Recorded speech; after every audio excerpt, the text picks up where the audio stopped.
2020년 4월 13일 새벽 설교입니다. 오늘 본문은 사무엘하 6장 1절에서 23절까지 말씀입니다. 먼저 본문을 듣도록 하겠습니다. 무리 3만 명을 다시 모으고 다윗이 일어나 자기와 함께 있는 모든 사람과 더불어 바알레 유다로 가서 거기서 하나님의 궤를 메어 오려 하니 그 궤는 그룹들 사이에 좌정하신 만군의 여호와의 이름으로 불리는 것이다. 그들이 하나님의 궤를 새 수레에 싣고 산에 있는 아비나답의 집에서 나오는데 아비나답의 아들 우사와 아효가 그 새 수레를 모으니라. 그들이 산에 있는 아비나답의 집에서 하나님의 궤를 싣고 나올 때에 아효는 궤 앞에서 가고 다윗과 이스라엘 온 족속은 잣나무로 만든 여러 가지 악기와 수금과 비파와 수고와 양금과 제금으로 여호와 앞에서 연주하더라. 그들이 나곤의 타작마당에 이르러서는 소들이 뛰므로 우사가 손을 들어 하나님의 궤를 붙들었더니 여호와 하나님이 우사가 잘못함으로 말미암아 진노하사 그를 그곳에서 치시니 그가 거기 하나님의 궤 곁에서 죽으니라. 여호와께서 우사를 치심으로 다윗이 분하여 그곳을 베레스 우사라 부르니 그 이름이 오늘까지 이르니라. 다윗이 그날에 여호와를 두려워하여 이르되 여호와의 궤가 어찌 내게로 오리오 하고 다윗이 여호와의 궤를 옮겨 다윗성 자기에게로 메어가기를 즐겨하지 아니하고 가드 사람 오벳에돔의 집으로 메어간지라. 여호와의 궤가 가드 사람 오벳에돔의 집에 석 달을 있었는데 여호와께서 오벳에돔과 그의 온 집에 복을 주시니라. 어떤 사람이 다윗 왕에게 아뢰어 이르되 여호와께서 하나님의 궤로 말미암아 오벳에돔의 집과 그의 모든 소유에 복을 주셨다 한지라. 다윗이 가서 하나님의 궤를 기쁨으로 메고 오벳에돔의 집에서 다윗성으로 올라갈새 여호와의 궤를 맨 사람들이 6걸음을 가매 다윗이 소와 살찐 송아지로 제사를 드리고 다윗이 여호와 앞에서 힘을 다하여 춤을 추는데 그때 다윗이 배 에봇을 입었더라. 다윗과 온 이스라엘 족속이 즐거이 환호하며 나팔을 불고 여호와의 궤를 메어오니라. 여호와의 궤가 다윗성으로 들어올 때에 사울의 딸 미갈이 창으로 내다보다가 다윗 왕이 여호와 앞에서 뛰놀며 춤추는 것을 보고 심중에 그를 업신여기니라. 여호와의 궤를 메고 들어가서 다윗이 그것을 위하여 친 장막 가운데 그 준비한 자리에 그것을 두매 다윗이 번제와 화목제를 여호와 앞에 드리니라. 다윗이 번제와 화목제 드리기를 마치고 만군의 여호와의 이름으로 백성에게 축복하고 모든 백성 곧 온 이스라엘 무리에게 남녀를 막론하고 떡 한 개와 고기 한 조각과 건포도 떡 한 덩이씩 나누어 주매 모든 백성이 각기 집으로 돌아가니라. 다윗이 자기의 가족에게 축복하러 돌아오매 사울의 딸 미갈이 나와서 다윗을 맞으며 이르되 이스라엘 왕이 오늘 어떻게 영화로우신지 방탕한 자가 염치 없이 자기의 몸을 드러내는 것처럼 오늘 그의 신복의 계집종의 눈 앞에서 몸을 드러내셨도다 하니 다윗이 미갈에게 이르되 이는 여호와 앞에서 한 것이니라. 그가 내 아버지와 그의 온 집을 버리시고 나를 택하사 나를 여호와의 백성 이스라엘의 주권자로 삼으셨으니 내가 여호와 앞에서 뛰놀리라. 내가 이보다 더 낮아져서 스스로 천하게 보일지라도 내가 말한 바 계집종에게는 내가 높임을 받으리라 한지라. 그러므로 사울의 딸 미갈이 죽는 날까지 그에게 자식이 없으니라. 본문은 다윗이 법궤를 예루살렘으로 옮겨오는 말씀입니다. 그래서 말씀을 보면 아비나답의 집에 방치되어 있던 언약궤를 예루살렘으로 옮겨옵니다. 언약궤는 하나님이 하나님의 백성과 함께 한다는 것을 상징적으로 드러내는 것입니다. 그래서 예루살렘으로 법궤를 가져온다는 것은 다윗의 통치에 도움이 될 뿐만 아니라 하나님이 함께 한다는 것을 의미하기 때문입니다. 다윗이 사울과의 싸움에서 이스라엘 왕으로 등극했지만 여전히 다윗의 통치는 불안했습니다. 북부 지파와 유다 지파 사람들이 정치적으로는 연합을 이루었지만 마음으로는 통일을 이루지 못했던 것입니다. 그래서 다윗은 이제 법궤를 예루살렘으로 옮겨옴으로 자신의 통치를 강화하고 싶었던 겁니다. 그래서 1절에 보면 다윗은 이제 300명의 정예 요원을 뽑아서 이제 바알레 유다의 집에 있던 것을 이제 예루살렘으로 옮겨옵니다. 그래서 아비나답의 집에 있던 언약궤를 꺼내서 수레에 싣고 우사와 아히로를 중심으로 그것을 수레에 끌게 했습니다. 그리고 군인들이 그것을 호위하면서 장대한 행렬을 이루었습니다. 그런데 갑자기 수레가 나곤의 타작마당에 이르렀을 때 날뛰기 시작했고 궤가 떨어지기 직전이었습니다. 그것을 본 우사는 놀라서 손으로 법궤를 붙들었습니다.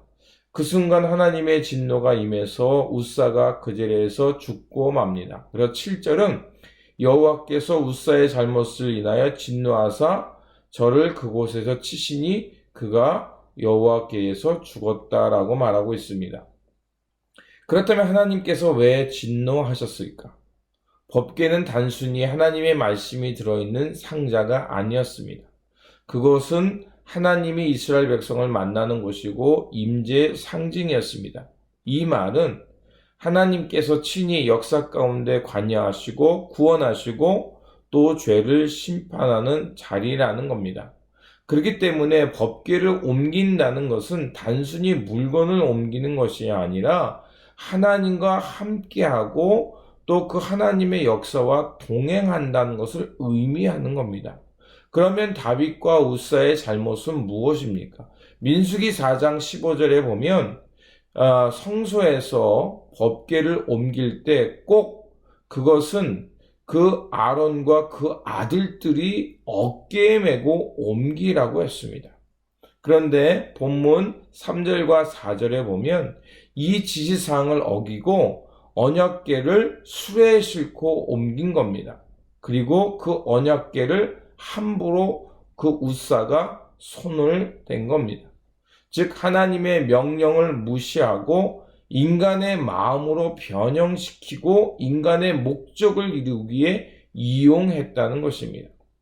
결국 하나님께서는 우사를 치신다는 것은 바로 이 우사와 다윗의 교만한 생각, 즉 자신의 목적을 이루기 위해 하나님을 수단이나 그 목적을 이루는 방법으로 끌어다니렸던 그 마음을 흩으시고 심판했다는 겁니다.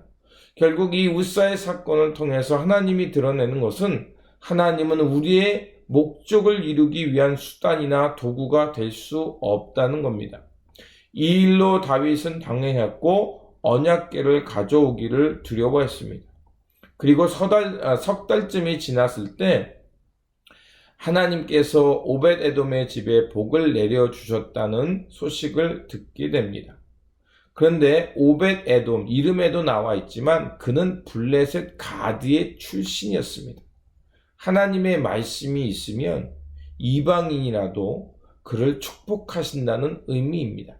그것을 깨닫게 된 다윗은 그제서야 자기의 그 마음을 하나님 앞에서 보고 회개한 것입니다. 그리고 언약궤를 모시기 위해 했던 그 전에 순수하지 못했던 마음을 하나님 앞에 내려놓은 것입니다.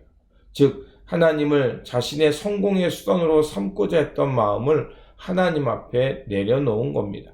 그래서 오벳에돔의 집에 있던 것을 12절에 기쁜 마음으로 가져옵니다.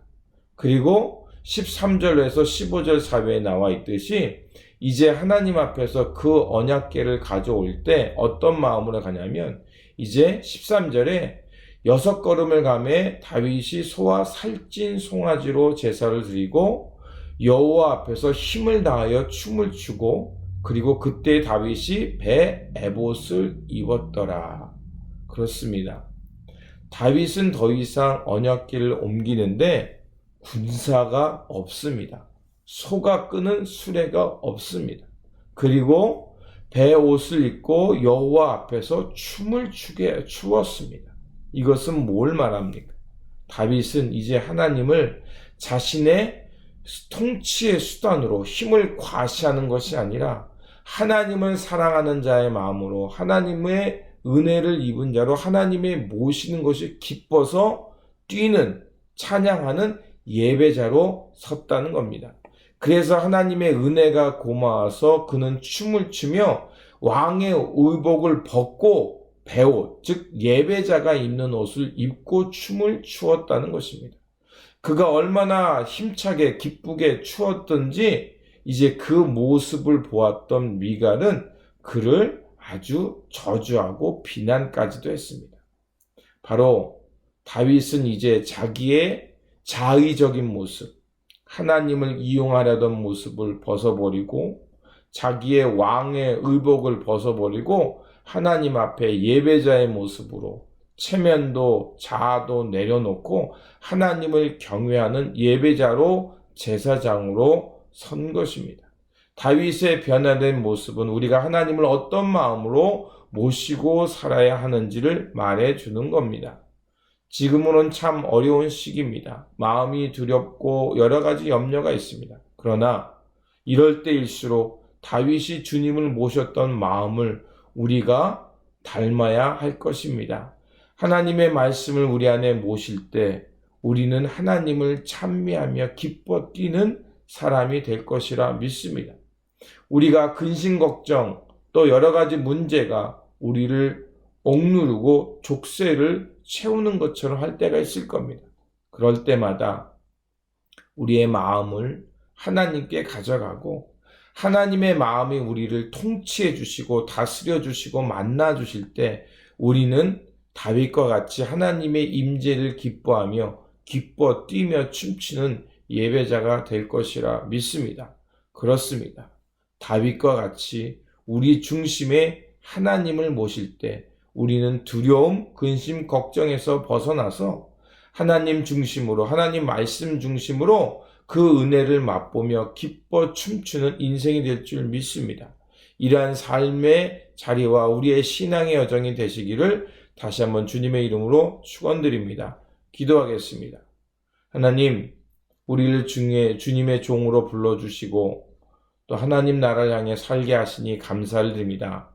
오늘 본문을 통해 우리가 깨달은 것처럼 우리가 결코 하나님의 말씀을 우리의 수단이나 우리의 성공을 이루기 위한 목적으로 사용하지 않게 하시고 겸손히 주님께서 하나님의 뜻을 이루기 위해 몸소 자신을 비우시고 십자가에 드린 것처럼 그처럼 우리 모습도 하나님을 항상 우리 마음 가운데 모시고 그 하나님의 말씀을 중심으로 해서 항상 기뻐하며 온전한 마음으로 하나님을 찬양하고 기뻐하는 참된 예배자가 되게 하여 주시옵소서.